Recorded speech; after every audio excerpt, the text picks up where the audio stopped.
Alright, so welcome everybody. I'm going to shift this just a hair. There we go. Perfect. So tonight we are talking about purposeful healing. So when I thought about how to start the process of tonight, I thought, well, what is the purpose of everything we do in this office? And I realized that many of you probably have no idea what our purpose is, or what we call our why statement. So the reason we get up every single day, we come in and we put all the time and effort into everything we do. One of the requirements of remaining to be a chiropractor in the state of Virginia is have about 60 hours of continuing education every 2 years. We do about 270 hours every year. So that comes from our why, or our purpose of doing things. So our why statement, or our purpose, is to inspire greater abundance and connections naturally. So what does that actually mean? That means that we live in a world that there's a lot more to it than we're told, that we can be a lot healthier than we're told we can be. So every single thing we do, our reason behind it is to help every person have the most abundant, most healthy, most fulfilling life that they can possibly have. So when we go through tonight's class, keep that thought in mind, keep that in mind for anyone you may share some of this information with. If you're watching on Facebook, your job is to share this with somebody else, by the way. So jumping right in, if we take a look at what the World Health Organization defines as health, it defines it as health is a state of complete physical, mental, and social well-being, not merely the absence of disease and infirmity. So when you hear that, what does that make you think of? Or how does that make you feel? So I realize I'm kind of speaking to the choir a little bit here, but when do you go to your doctor? When you're sick. When you're sick. So if our healthcare providers, we only go to them when we're sick, are we missing something? Then they're sick care providers instead of Right, healthcare. that's exactly it. So our healthcare system has done a great job of what I love to call the perversion of the English language. What we consider our healthcare system is actually a sick care system. It is a reactionary system. We only go there when we have a problem. And I'll be honest, almost everyone sitting in the room right now came to us originally because there was a problem. And that is perfectly okay. One of our goals is to help transition you from the let me respond to the issue and come to the spot of let me be preventative of the issue in the first place. So when we look at what the actual explanation or definition of health is, we realize we're missing out on a giant chunk of it. We look at, in general in America, we look at this first part, we kind of miss even the mental and social well-being, but generally we look at health as how do we feel? Do we feel healthy? If the answer is yes, then we must be healthy. Well, if we look at things like heart disease and cancer, we find that that is not even the case even a little bit. When we take a look at heart disease, the number one symptom most people feel for the very first time with heart disease is the heart attack. Unlike we're told on TV, most people don't survive that first heart attack. And when it comes to cancer, it takes 7 years on average from the time the first cell is made wrong until it shows up on the most advanced screening tests. So still that has zero to do with how you feel, because most of the time when people find out that they get that diagnosis, they may not know that something isn't working right in their body. They may feel a little bit tired, but they don't have a big symptom going, hey, there's cancer, there's something not working right here. So our body has an amazing ability to compensate for everything that we throw at it to a certain extent. So two of the scariest things that can happen to us have nothing to do with our symptoms, but everything to do with how we function.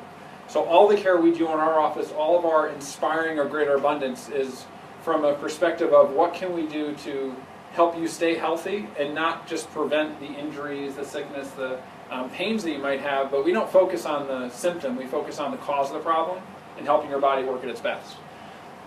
So I was listening to a call of some of the great advisors and mentors that I have, and a statement was made that just struck me. I'm listening to the call, I'm kind of getting lost in the conversation that's happening, and just out of the blue he said, people are dying because what they believe to be true. Holy crap. Like seriously? Like you hear that kind of a statement from the kind of person that I know this guy to be, and it's one of those moments where you hear something and you feel like you literally get knocked back off of your feet. So people die every single day in our country because they believe something to be true. The number one cause of death across the world is ignorance of a better choice. The number two cause of death is medical mistakes. Depending on the numbers that you look at, and it's not just medical mistakes, let me rephrase that, it's the system that we've designed in our country to treat the problem is the number one cause of death in our country. It's anywhere conservatively between 250,000 upwards of 1.8 million people die every single year based on what was done to try to prevent the disease in the first place. So something's wrong with that system. There's a lot of good things that it does. When I was growing up, before I even probably knew how to speak, I think, my life was saved by the medical system. I got pneumonia. It was missed originally in the beginning, but ultimately they figured out and saved my life. So I'm not bashing the medical profession. I think they're wonderful people. I think the vast majority of people who go into the medical profession do it to help others. But when the only system that you're told is to treat the symptom and not fix the cause of the problem, then we get into this perpetuation of continual symptom treatment and never really fixing what's happening in the first place. So one of the great chiropractors of the past put it very eloquently. And this is the big difference between what the major medical system and what chiropractic is medicine is the study of disease and what causes a man to die. Chiropractic is the study of health and what causes a man to live. Which doctor would you prefer? So it's completely from the paradigm of how they look at things. So medicine looks at it as the human body is sick, diseased, and weak and needs help to survive. Chiropractic looks at it as that is not the case at all. We are made intelligently, on purpose by our Creator, and that we have everything we need to thrive, not just simply survive, if we give our body what it needs, if we respect our design. But if you come from the perspective of, let me study the disease, find out what's wrong with the disease, and then figure out what kills people, well, or you come from the perspective of, let's see what we can do to get more life. So I don't generally watch a whole lot of cable TV, but the Olympics have been on, so I'm watching the Olympics.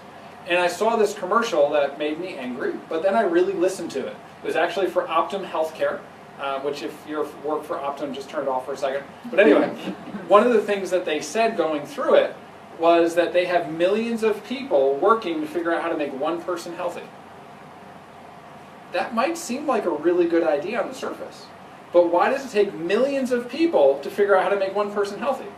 Because you're ignoring the fact that our bodies are designed incredibly intelligently with everything they need to be healthy. In fact, the greatest doctor in every single one of us, or the greatest doctor of all, is already within every single one of us. The only reason any prescription drug works of any kind is because our body already has the ability to make something similar to it. So to put it another way, you have to have a receptor to it, right? So if you have a plug, you can't plug that lamp in unless there's a spot in the wall to plug it into.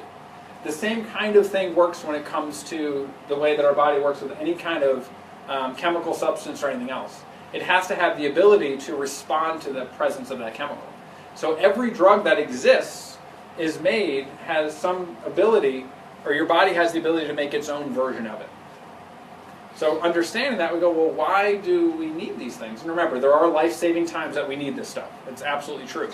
But if our body has the ability to do it itself, then why do we have all this stuff? So it's really of looking for the purpose of where that comes from. So everything we do has a purpose. So I found this great picture of the world in pills. Right. So does anyone remember what percentage of the world population in the United States makes up? 3 to 5%, roughly. Anyone have any recollection of the amount of medication we use in the world total? If I told you it was 25%, would you think that was a high number for 3 to 5% of the world? Right, 25% would be a high number. How about 75% of every pharmaceutical drug that's taken in the entire world is taken in the United States by 3 to 5% of the world population? It's absolutely crazy. It's insane when you really look at how the system works, and we realize that there's a lot of things behind it that we don't have a chance to go into tonight. But when 3 to 5% of the population takes 75%, and then you look at some of the other numbers from the World Health Organization, when they rate countries on their overall health compared to other countries, of all the developed countries in the world, we are dead last. So America does a lot of things great. I wouldn't want to live anywhere else.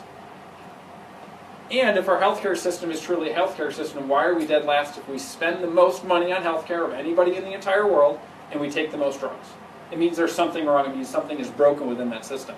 So which version do you prefer? Do you prefer the one where the world is all these happy little colorful pills? Or do you prefer the one where health actually comes from the things that we do, the choices we make? One works a heck of a lot better than the other one. It's why all the other countries of the world, or developed countries, are actually healthier than us. They recognize this. They take that approach. As a quick little side note, another fun fact of America that we're #1 in, we're the only ones that are allowed to do it, is have drug commercials on TV.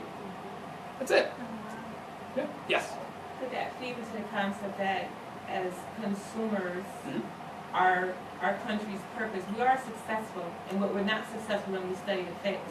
Absolutely. So us Americans being reliant on medication and the cycle of medication and health, maybe that is the goal that has been met.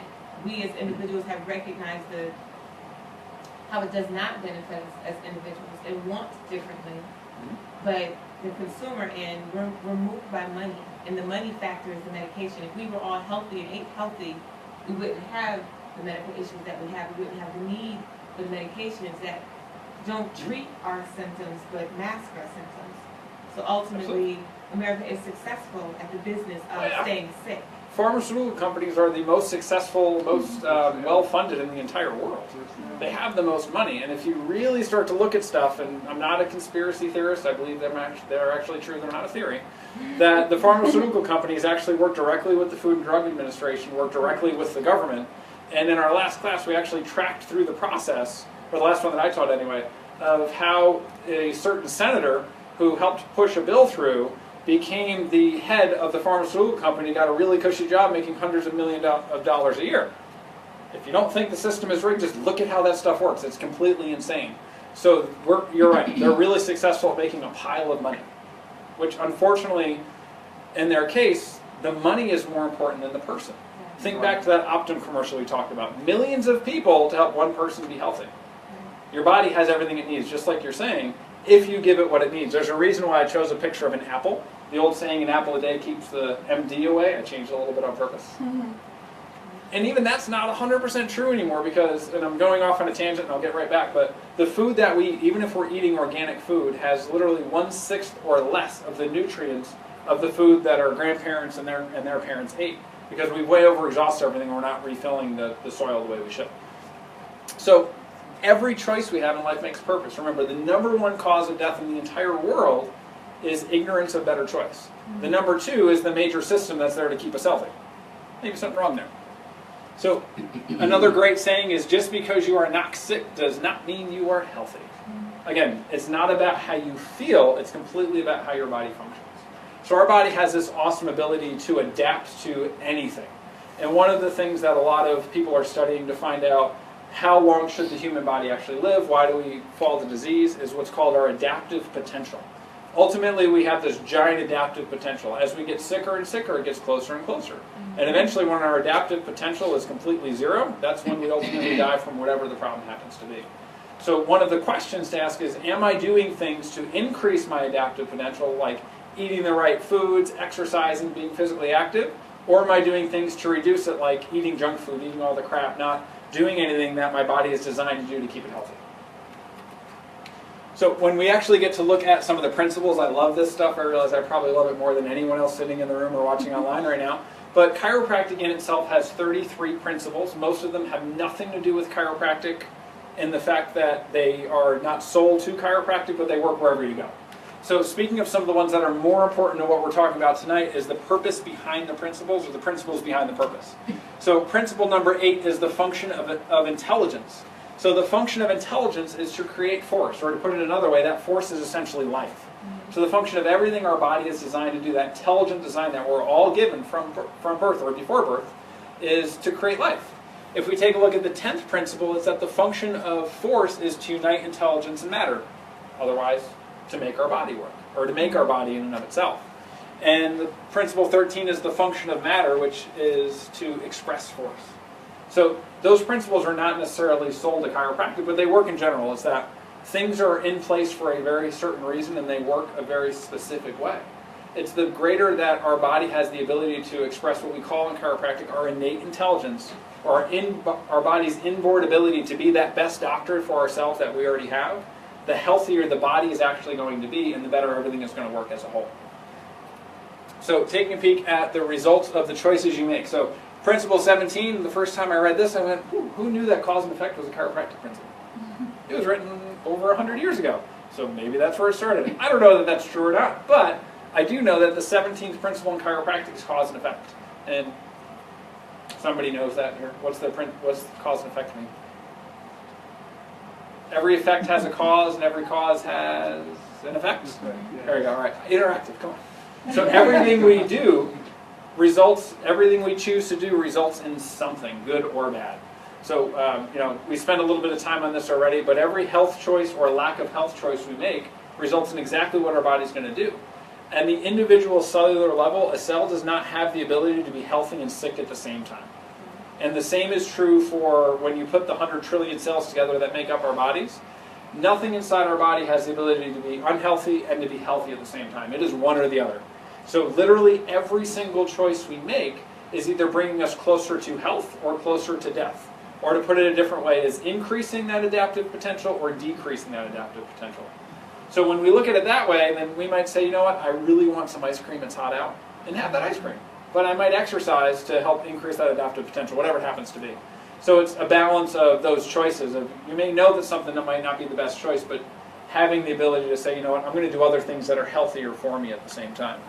So if we look at principle number 24, is the limits of adaptation. So innate intelligence adapts to forces in matter for the body, as long as it follows universal laws and respects the limits of matter. What does that mean?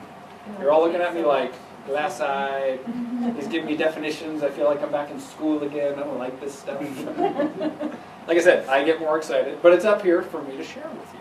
So, do you have an idea what it means? Any one thing can only take whatever for so long, like a rubber band. It's good when it's brand new, but the more you stretch it, the weaker it gets, and eventually it snaps. That's awesome. I've never thought of it that way before. See, I promise I get more out of doing these classes than you guys get out of me doing them. It's just the way that it works. But that's exactly what it means, is your body has the ability to do just so much. Again, that adaptive potential or ability to compensate for whatever happens. And it's just like a rubber band. I'm going to use that a lot. Thank you. But it's exactly that, is we're designed to work a certain way, and it's going to work the best that it can. So whatever that health challenge is, our body's going to do everything it can to help it work better, to help it work more right.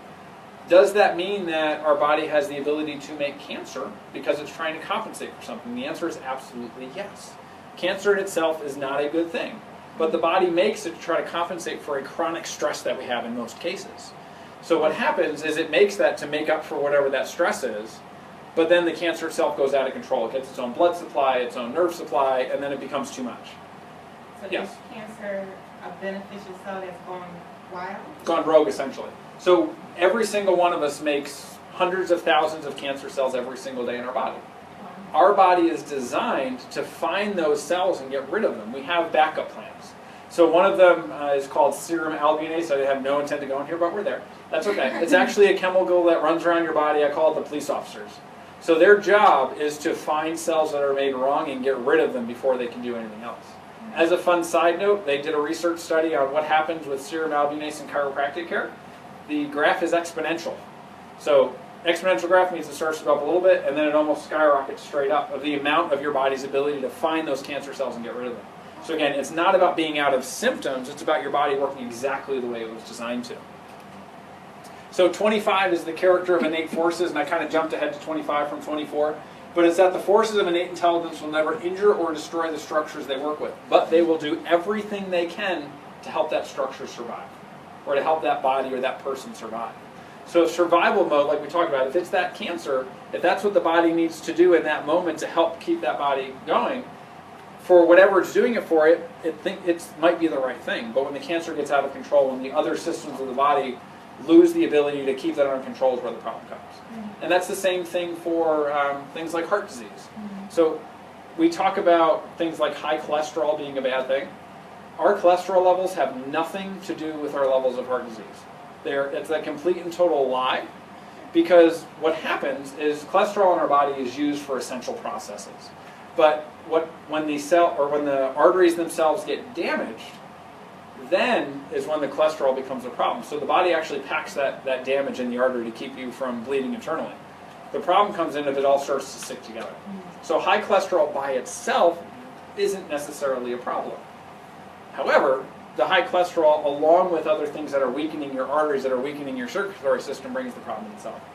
So when we look at things where we're trying to reduce the amount of cholesterol in the body, your body needs cholesterol to work properly. It's one of the essential things it uses. What about people that have the hereditary cholesterol, that it's always high and they have the wrong cells that are always sticky?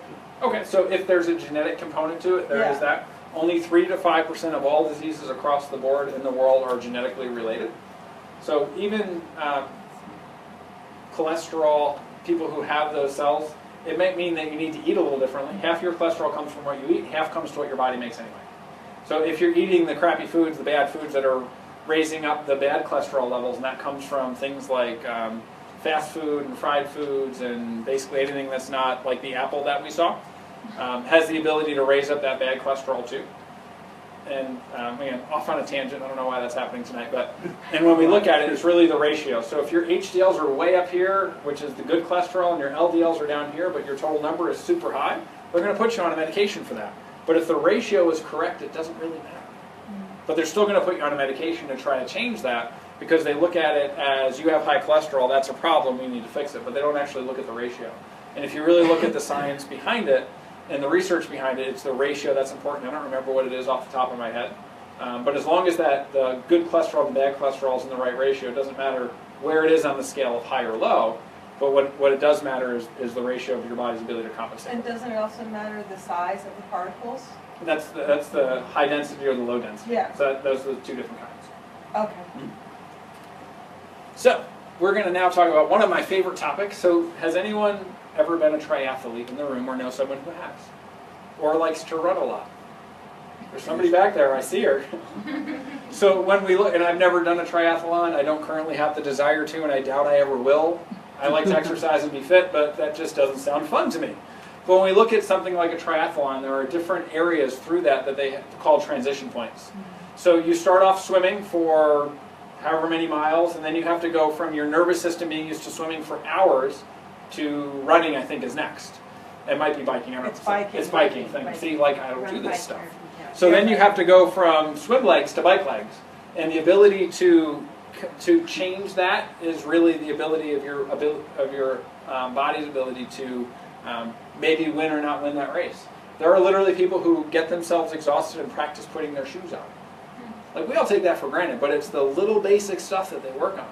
So then when we go from riding our bike for like 100 and something miles, something like that, then we have to figure out how to run again. Has anybody ever ridden their bike like a mile or two and tried to run?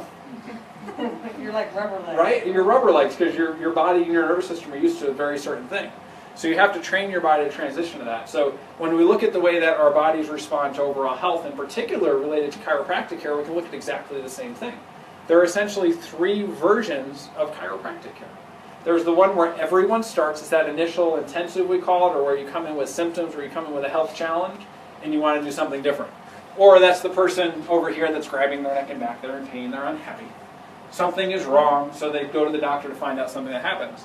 Well, that care plan that we start with, that we originally talked to you about on your second day, that's this part. That's only the first part. That's let's get you out of the pain, the symptoms, get your body working better, and focus on the function. But at the end of that care plan, we do something like we talked about, and this will be a little bit more familiar to those who have just started, but we do something called an anniversary exam and anniversary report, or basically T1, it's that transition point. So we take the opportunity to sit down again and say, what are all the awesome things your body has done over the course of whatever your initial plan is, and what do we need to do to change to move forward, if anything? So in T1, we move into what's called continued care. Continued means we're still working to fix the problem. It doesn't mean the problem is gone. It doesn't mean you have nearly as much intensity of the process, but it means your body still needs help to be healthy. By the time most people get to any of the breakdown and degeneration that's in their spine, that typically takes years to happen. And arthritis by itself takes 20 to 30 years of breakdown before you get your first ache or pain. So will you be out of pain within a couple of months? The answer is very likely yes, but we haven't fixed anything on the inside. We've taken the pressure off the part of the nerves that feels it. So once you've gotten through the continued care, guess what? We have another transition. We sit back down again, we do another thorough exam, another set of x-rays if that's what you need. And we say, what have we accomplished over the course of, at this point, we're usually looking at somewhere between 1 and 2 years, depending on the person. We go, okay, what's next? Well, what's next is how healthy do you want to be for the rest of your life? Have you chosen to learn things to be healthier? There are a lot of chiropractors out there that will only take care of people while they're in pain. And if that's their goal, that is perfectly okay. Not okay with me, but when I came out of school, that's exactly what they taught me. They said, you take care of someone 3 times a week for a month, twice a week for a month, once a week for a month, and you kick them out, if they're better or not. What kind of care is that? Like, really? That's the crap, excuse my language, but that's the crap that I came out of school thinking was how to best take care of people. because that's what they taught me, because they were trying to be like medical doctors. I'm sorry, if I wanted to be a medical doctor, I would have went to medical school. I recognized there was a problem with every time I went to my medical doctor, they said, well, here's a drug to fix it. Well, that doesn't necessarily work. Anyone who's chronically ill has never gotten better by taking the drug, just as a side note. Ask your friends if you know anyone that's chronically ill. They're probably in the same exact spot. They may feel a little better, but they still have the problem. So that's when we get to transition into wellness care, or just feeling simply amazing, like you're free. Wellness care is awesome. I love wellness care. My personal life dream is to have a whole practice full of people that are just in wellness care. The best version of that for yourselves, and I know I'm putting the cart way ahead of the horse in this case, is that according to the most recent and advanced research into the way our joints and our body works and the arthritis process happens, not even done by chiropractors, it was done by the Arthritis Association of America, or whatever their proper name is. But they found that if a joint is out of place for as little as 5 to 7 days, whether that be a spinal joint or a knee joint, whatever it is, that the inflammation, the arthritis process actually starts to change. Actually, within 24 hours, the cells in that joint have changed. So they said, well, what happens if we go out 2 weeks? And then we try to fix the problem. So if you go out 2 weeks, it can actually take 18 months to make those changes back to where you were 2 weeks ago. So what the most ideal version of wellness care, the process behind our goal for everyone, if you choose it for yourself, of course, is that we will check your spine once a week, literally for the rest of your life. Because that is the only way to be sure that those joints are not only staying healthy and not breaking down, but even more importantly is the joints of your spine are where all the information for your entire body flows through. So every subluxation that you have, and I realize I didn't explain what that was, but basically the joint moves physically out of place. Grab my handy dandy spine here. So the joint actually moves out of place, puts pressure on that nerve, cuts 60% or more of that nerve function regardless of how that person feels. Again, function more important than feeling. When that happens, only 10% of all the nerves in our entire body are what are called nociceptors, or essentially what can feel pain. So only 10% of all the nerves in our body, if the pressure's on them, will give us a symptom of pain. But if we take the nerve at the top of the upper back here, for example, these are the same nerves that go to things like your heart and your lungs. So if you have a subluxation in this area, cutting 60% of the information that's going to your heart and lungs, that's going to be a problem eventually. It might not be a problem today or tomorrow or next month, but eventually that's going to cause a major health issue along the way. So what we actually do, and like I said, the most ideal version is you get checked for this every week. It doesn't mean that you get adjusted every week, but we get checked. So we know that if this is a problem, we actually very gently move that joint back into place, take the pressure off of the nerve, and let the body do exactly what it was designed to do back from the beginning of class, which is to thrive. We're not designed to just survive or get through life and kind of get to the end of the race. We're designed to thrive throughout our entire lives. We're not, I don't know what your personal beliefs are, I know what mine are. I believe we were all created to have a more abundant and healthy life than we could possibly imagine for ourselves or possibly ever wish for ourselves. That cannot happen if your brain and nervous system cannot talk to your body. So one of the things that we love doing is what we call in our office reconnecting to your source. That can be the one between your ears or the one up above. Whichever one you want to believe in, that is your choice. Either way, we're reconnecting you to both of them, because the better your body works, the better everything else is actually happening. So that's the ultimate goal that I have for every single person on their first day. Will everyone make it there? No. Some people will choose to get out of pain and leave, and are they still healthier for it? Absolutely. Are they better educated? Well, as long as they're coming to classes, which is a requirement, yes. So are they going to be better, more educated, healthier people? Absolutely. But if you choose to make it all the way to the wellness care version of making sure your body's working at 100% all of the time, it does not matter what health challenge comes along, you're going to bounce back from it so much faster than someone walking around with subluxations working at 40% or less. So our last principle of the night, because we can't not do more principles, I love this stuff, come on, is principle 30. It's the cause of disease. So fun fact, did you know that the word disease didn't used to be one word? And along the way we just shrank it down? So in our bodies we have something called ease, that's when everything works right, and the lack of ease is, guess what? Dis-ease. So disease is actually the interference with the transmission of innate forces, nerve function in your body, that causes incoordination or disease. So it's your body's inability to coordinate its own system to keep it working right. That happens every single time you have pressure on those nerves, regardless of how you feel. Or to put it another way, if your teeth are a priority, you see a dentist, right? But if your life is a priority, you have to see a chiropractor. There is no possible way to be healthy if you have subluxations, regardless of how you feel. So one of my goals and my challenges anytime we do a class in the office or if I'm out doing it in the community is that you share something that you learned here tonight with someone else. Because we live in an entire community, if you remember the picture, that's over on this side, that's the drug world. 75% of all the medication in the entire world is taken right here. We make up 3 to 5% of the population. That is not okay. So, if you wanted to be what was pictured on the other side, that apple, you need to be the person to share it with them, because if you don't do it, who else will? They may not know a single person outside of you that's doing something different for their health. And if you're not going to do it now, when are you going to do it? So if not you, then who? If not now, then when? So even if it's one person, you literally have the opportunity to change and save someone's life. Because subluxations kill people all of the time. It might not be today or tomorrow, but if you have a subluxation going to your heart for decades, the fact is eventually your heart is going to fail if it's getting 40% of its information. So you're literally saving people's lives by sharing this information. And bringing people into our office is so simple and easy, it's awesome. So you can bring them to a class, good job guys. You can bring them along to an adjustment so they can kind of see what it's about. A lot of people hear about chiropractic and don't really understand what it is, including a lot of medical doctors, so get your medical doctor here too, they need to know this stuff. It's a reason why when medical doctors figure it out, they're now my patients. It happens. Another one is they can simply come in for what we call our pre-screening. Our pre-screening is always done as our gift because I want to give myself away in service and help people learn to be healthier.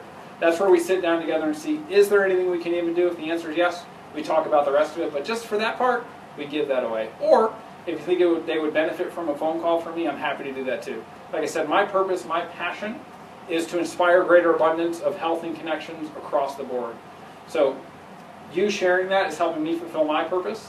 It's helping more people become healthy to get out of that system. So maybe one day we're not 75% of the consumption of drugs when we only make up a small portion of the population. So, share this with somebody, help save their life. Next week's class, we have a very special class. We normally do our essential oil workshops on Saturdays. Well, Dr. Ashler and I were supposed to be on vacation next week. That didn't end up working out. We couldn't find a doctor we trusted enough to be here, so hey, we're here. So on Tuesday night of next week, we're actually doing our essential oils class. So if you have any interest in that of any kind, be here next week, learn more about it, find out what you can do. That class might be about 45 minutes instead of a half hour because there's a lot to talk about. But we'll see you all next week. Bring a friend. All right.